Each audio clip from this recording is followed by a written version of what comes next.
Hello students, नमस्कार।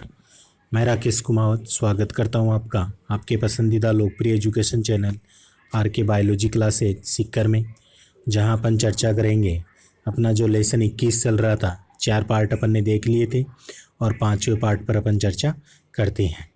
तो 5वां पार्ट है अपने, जिसमें अपन पाठ्य पुस्तक के जो क्वेश्चन आंसर हैं उनके बारे में चर्चा करेंगे। पाठ्य पुस्तक क्वेश्चनों के साथ साथ अन्य महत्वपूर्ण प्रश्न भी अपन इस चैप्टर में देखेंगे। तो देखिए, वीडियो को शुरू करते हैं। तो लाइक कर दीजिए और वीडियो को शेयर करना न भूलें, ज़्यादा से ज़्यादा शेयर करना। तो देखिए, फर्स्ट क्वेश्चन के बारे में अपन चर्चा करते हैं। फर्स्ट क्वेश्चन देखिए, मानव की त्वचा का विकास होता है। ये बहुविकल्पात्मक क्वेश्चन है। जो छोटे वाले जो क्वेश्चन है उनकी बात कर रहे हैं सबसे पहले। तो मानव की त्वचा का विकास होता है, 4 ऑप्शन दे रखे हैं। मेसोडर्मल, एक्टोडर्म और मेसोडर्म, और एक्टोडर्म एंडोडर्म दोनों से। तो 4 जो ऑप्शन दे रखे हैं इनमें से सही ऑप्शन क्या होगा अपने? एक्टोडर्म और मेसोडर्म। यानी मानव की त्वचा का जो विकास होता है वह भ्रूण के 2 स्तर एक्टोडर्म और मेसोडर्म से होता है। सेकंड क्वेश्चन देखिए फिर, मानव की त्वचा की सबसे बाहरी परत कौन सी होती है? किरण स्तर, कणी स्तर, शूल स्तर और स्वच्छ स्तर। तो मानव त्वचा की सबसे बाहरी परत कौन सी होती है? वह होती है किरण स्तर। फर्स्ट ऑप्शन सही होगा। अगला क्वेश्चन देखिए अपना, एलिडीन नामक पदार्थ पाया जाता है, किसमें होता है? कणी स्तर, शूल स्तर, किरण स्तर और स्वच्छ स्तर। तो ये आता होगा अच्छी तरह से, अगर वीडियो देखे हैं तो। यह पाया जाता है स्वच्छ स्तर में। डी ऑप्शन सही है। अगला क्वेश्चन देखिए, केरोटोहाइलिन नामक पदार्थ पाया जाता है, किसमें? शूल स्तर, कणी स्तर, अंकुरण स्तर और किरण स्तर। तो जो केरोटोहाइलिन नामक जो पदार्थ पाया जाता है वह पाया जाता है कणी स्तर में। बी ऑप्शन सही है। अगला क्वेश्चन देखिए फिर, अधिचर्म के व्युत्पन्न संरचनाएं होती है। तो अधिचर्म की जो व्युत्पन्न संरचनाएं होती है कौन सी होती है? नाखून, श्वेत ग्रंथि और तेली ग्रंथि, तीनों इसी की होती है। नाखून, श्वेत ग्रंथि और तेली ग्रंथि। तो उपरोक्त सभी क्या होगा? सही होगा। अगला क्वेश्चन दे रखा है, तेली ग्रंथियां कैसी होती है? एपोक्राइन, मीरोक्राइन, होलोक्राइन और एक्राइन। तो जो तेली ग्रंथियां होती है ना, वह अपन देखते हैं कि मुख्य रूप से कैसी होती है? होलोक्राइन प्रकार की होती है। अगला क्वेश्चन दे रखा अपने 7 नंबर का क्वेश्चन देखिए, त्वचा का अवरोधी स्तर क्या कहलाता है? त्वचा का जो अवरोधी स्तर होता है वह क्या कहलाता है? तो ऑप्शन देखिए, किरण स्तर, स्वच्छ स्तर, कणी स्तर और शूल स्तर। तो वह कहलाता है स्वच्छ स्तर। बी ऑप्शन सही है। अगला क्वेश्चन फिर 8 नंबर क्वेश्चन, श्वेत ग्रंथियां होती है, कैसी होती है? एपोक्राइन, मीरोक्राइन, एक्राइन या उपरोक्त में से कोई नहीं। तो श्वेत ग्रंथियां कैसी होती है? यह होती है मुख्य रूप से एक्राइन होती है। सी ऑप्शन सही है। अगला क्वेश्चन, रोम में वर्णक कण पाए जाते हैं, वल्कुट स्तर में, क्यूटिकल में, मेडुला में और उपरोक्त सभी में। तो ये पाए जाते हैं वल्कुट स्तर में। फर्स्ट ऑप्शन जो है वह सही है। फिर अगला क्वेश्चन देखिए, त्वचा के नीचे पाए जाने वाला वसीय स्तर सहायक होता है, किसमें सहायक होता है? फर्स्ट ऑप्शन, त्वचा को सुडौल बनाने में, तापरोधी स्तर बनाने में, खाद्य संग्रह में या उपरोक्त सभी में।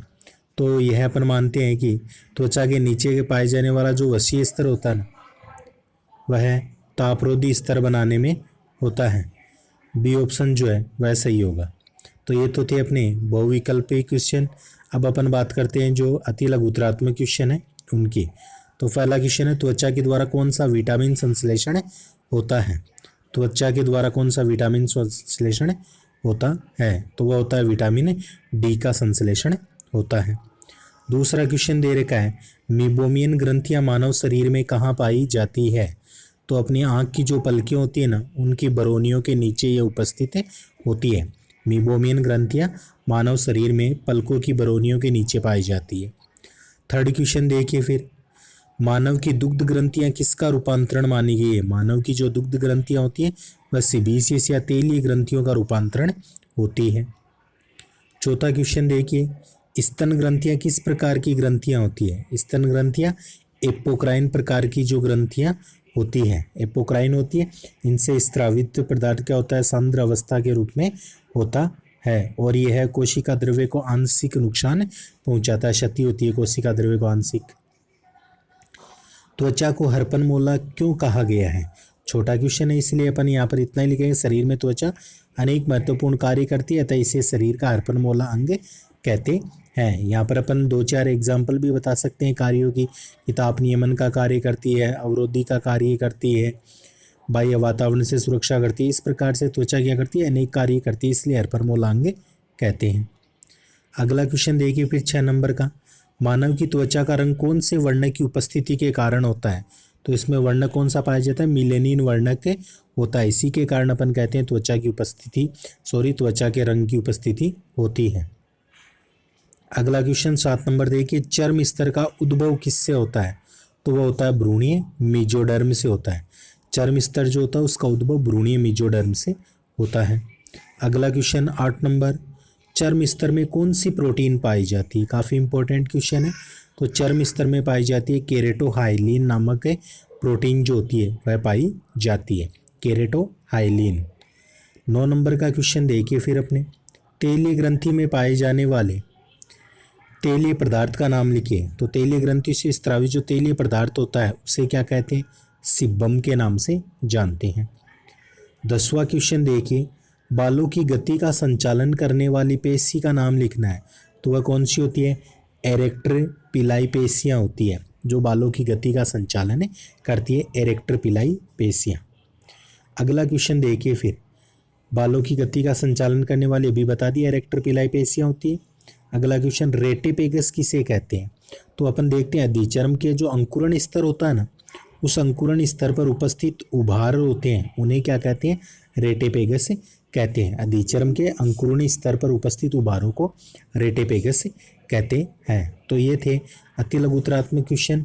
अब जो लघुतरात्मक क्वेश्चन है उसका फर्स्ट देखिए अपन बात करते हैं लघुतरात्मक क्वेश्चन की।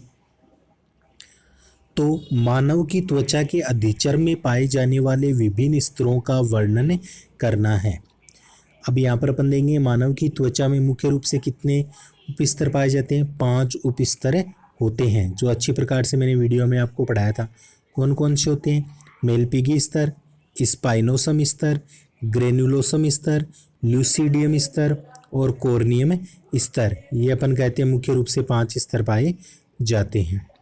सबसे फर्स्ट जो स्तर होता है वह कौन सा होता है? मेलपिगी स्तर होता है जिसे अपन क्या कहते हैं?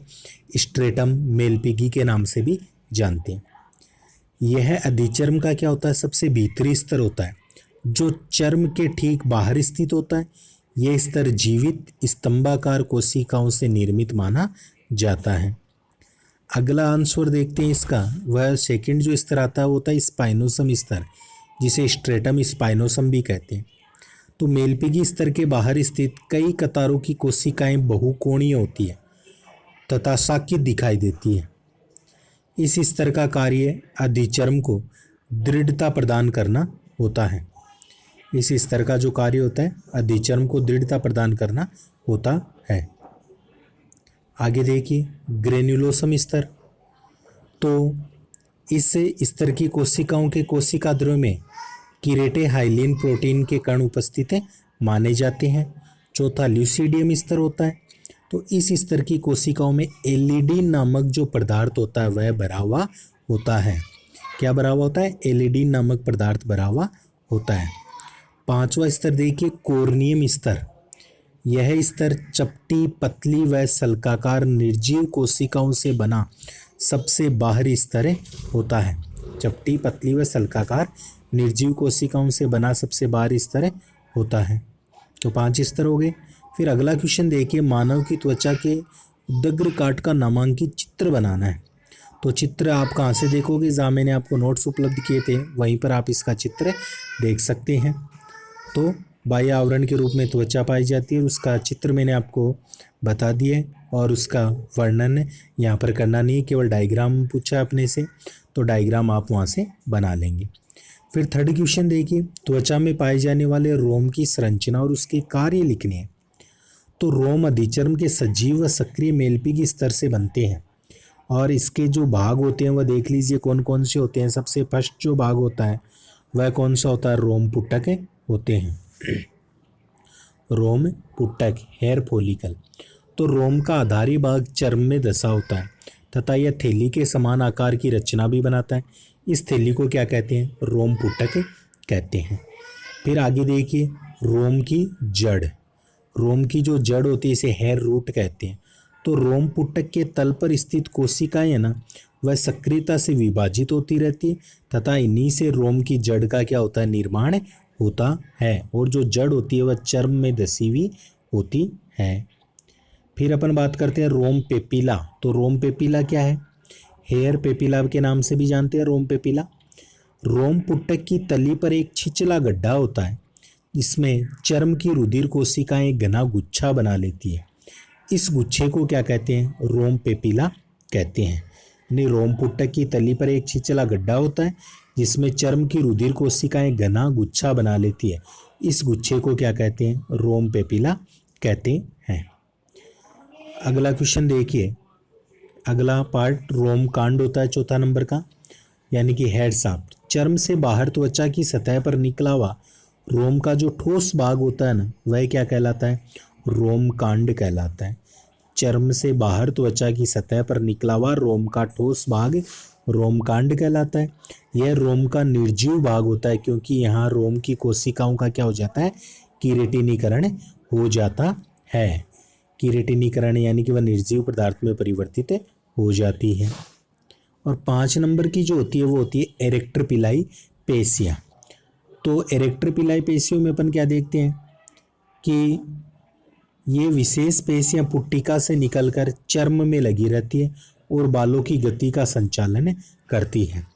भय या ठंड लगने की अवस्था में बालों का खड़ा होना इन्हीं के द्वारा नियंत्रित होता है। तो ये थी एरेक्टर पिलाई पेशियाँ। फिर अगला जो 4 नंबर का अपना क्वेश्चन है, देखिए, मानव की त्वचा में पाई जाने वाली तेलीय ग्रंथियों का वर्णन अपने को करना है। तो देखिए, तेलीय सेबेसियस ग्रंथियां क्या होती है। ये ग्रंथियां बालों की जड़ों व पुट्टिकाओं के पास में पाई जाती है। पुट्टिका की एपिथेलियम के वलन से निर्मित होती है। ये ग्रंथियां पुट्टिका में ही खुलती है और तेल ग्रंथियां होलोक्राइन प्रकार की होती है, यानी कि इनके स्त्राव के साथ ग्रंथियां भी टूटकर बाहर निकलती है। जिनमें स्त्राव बढ़ जाने पर ग्रंथि कोशिका टूटकर स्त्रावित पदार्थ के साथ अपन कहते हैं बाहर चली आती है। कोशिका जो होती है टूटकर स्त्रावित पदार्थ के साथ बाहर चली आती है। तेल ग्रंथियां रचना में शाखित व कोष्ठीय होती है। इन ग्रंथियों में दूध के समान गाढ़ा तेल जैसा पदार्थ बनता है जिसे अपन क्या कहते हैं, सिब्बम कहते हैं। यानी तेलीय पदार्थ जो स्त्रावित होता है उसे सिब्बम कहते हैं। यह रोम कांड को क्या रखता है, चिकना बनाए रखने का कार्य करता है और इससे त्वचा जो होती है, इससे अपन देखते हैं कि इससे त्वचा जो होती है वह चिकनी और जलरोधी रहती है। हथेली और तलुओं के अलावा तेलीय ग्रंथियां शरीर के सभी भागों पर पाई जाती है।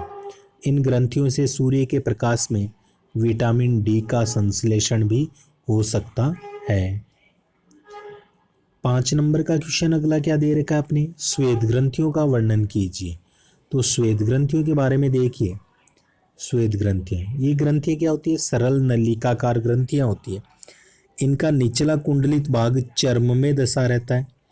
इनकी महीन नलिका अधिचर्म की सतह पर बाहर खुलती है। इन ग्रंथियों से पसीने का स्राव होता है और पसीने में जल, कुछ लवण, यूरिया की कुछ मात्रा और CO2 भी होते हैं। इन्हीं कारणों से, इन सभी कारणों से पसीना कैसा होता है, नमकीन होता है। ये एक्राइन या मीरोक्राइन प्रकार की ग्रंथि होती है जिनका स्त्रावी पदार्थ कोशिका झिल्ली से रिस रिस कर बाहर आता है। मानव में एपोक्राइन श्वेत ग्रंथियां आँख की पलकों, जन्नांग के पास, गुदा तथा चुचकों के पास में पाई जाती हैं। श्वेत ग्रंथियां हथेली, तलुओं और बगल में सर्वाधिक होती है। श्वेत ग्रंथियों का मुख्य कार्य शरीर के तापमान का क्या होता है, नियमन करना होता है।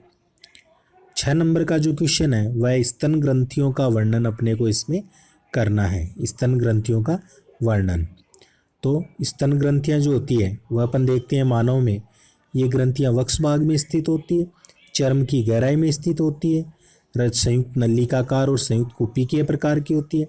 स्तन में कई नलिकाएं मिलकर सहायक नलिकाओं का निर्माण भी करती है। ये ग्रंथियां एपोक्राइन प्रकार की होती है।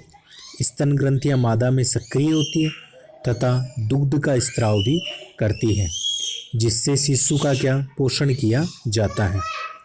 स्तन ग्रंथियों की वृद्धि एस्ट्रोजन और प्रोजेस्टेरोन हार्मोन द्वारा क्या होती है, नियंत्रित भी होती है। इनमें दुग्ध का निष्कासन ऑक्सीटोसिन हार्मोन द्वारा होता है। साधारणतः स्तन ग्रंथियां तेल ग्रंथियों के रूपांतरण से निर्मित होती है। ये थी स्तन ग्रंथियां। 7वां क्वेश्चन दे रखा है, त्वचा के 5 कार्यों का वर्णन करना है अपने को। तो त्वचा को हरपनमोला अंग कहते हैं। इसके 5 कार्य देखिए। पहला कार्य क्या दे रखा है, शरीर की सुरक्षा करना। शरीर की सुरक्षा फर्स्ट कार्य। तो ये शरीर का सुरक्षात्मक आवरण बनाती है जो आंतरिक अंगों को बाहरी चोट, रगड़, धक्कों आदि से बचाती है। यह हानिकारक जीवाणुओं, कृमि, फफूंद आदि के प्रवेश को रोकती है और इनसे क्या करती है, सुरक्षा का कार्य करती है। त्वचा से व्युत्पन्न संरचनाओं जैसे रोम, नाखून आदि की सहायता से शरीर के कोमल अंगों को सुरक्षित भी रखती है।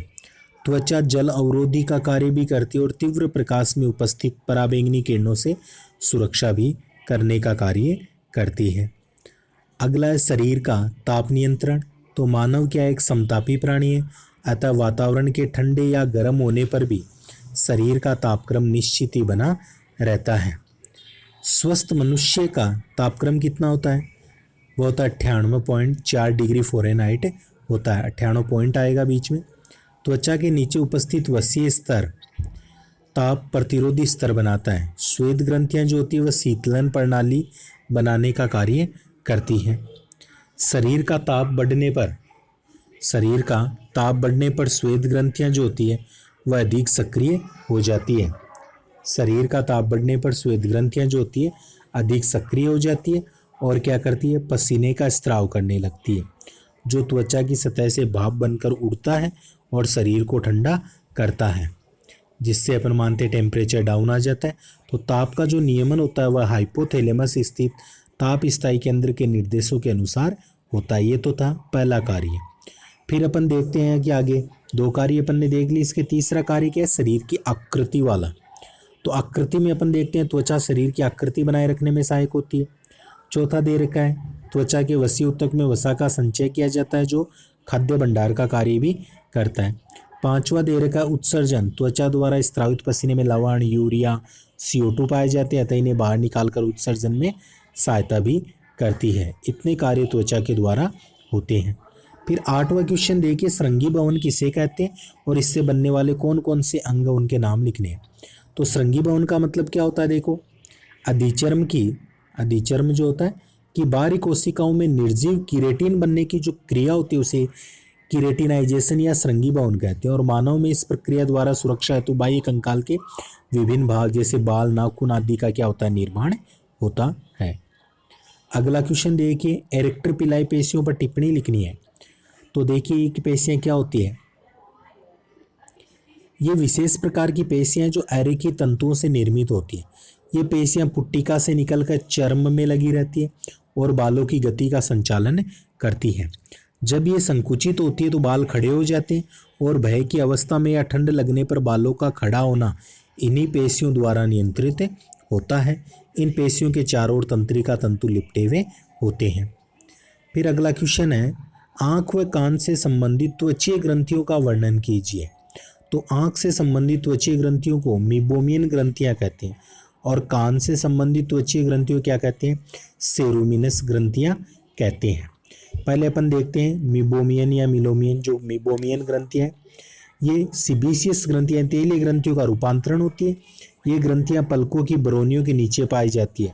ये एक तेलीय पदार्थ का स्त्राव करती है जो क्या करता है, कोर्निया को चिकना रखता है। यह कोर्निया पर पतली फिल्म बनाता है और उसकी सुरक्षा करता है। फिर जो कान से रिलेटेड होती है उसे कहते हैं सेमिनस ग्रंथि, सेरुमिनस ग्रंथि। ये बाह्य कर्नाल की त्वचा में स्थित होती है, कुंडलित व नलिकाकार होती है। ये श्वेत ग्रंथियों के रूपांतरण से होती है। ये सीबीसीएस ग्रंथियों के साथ मिलकर सेरुमन नामक कर्ण मोम का क्या करती है, स्त्राव करती है। और यह सेरुमन कर्ण क्या करता है, कर्णपटय की सुरक्षा करने का कार्य करता है। सेरुमन यानी कर्ण मोम कर्णपटय की सुरक्षा करता है। 11वां क्वेश्चन देखिए, गंध ग्रंथियां कहाँ होती है और इनका कार्य बताना है। तो जो गंध ग्रंथियां यानी जिनसे गंध आती है, तो मूलाधार या अवक्षण ग्रंथियां पेराइनल ग्लैंड्स कहते हैं इन्हें। ये सीबीसीएस ग्रंथि का रूपांतरण होती है तेलीय ग्रंथियों का।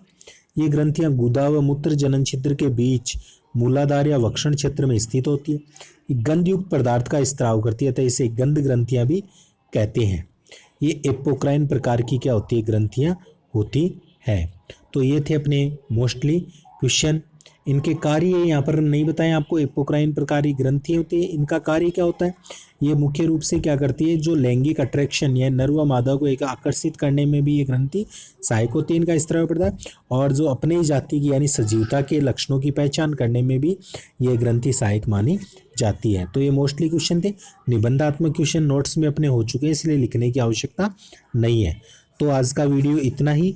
वीडियो कैसा लगा कमेंट्स में ज़रूर बताइए और वीडियो को ज़्यादा से ज़्यादा शेयर ज़रूर कीजिए। वीडियो देखने के लिए धन्यवाद। कल संडे है, तो मेरे ख्याल से कल आपको कोई वीडियो नहीं मिलेगा। कल आप लोगों की छुट्टी है।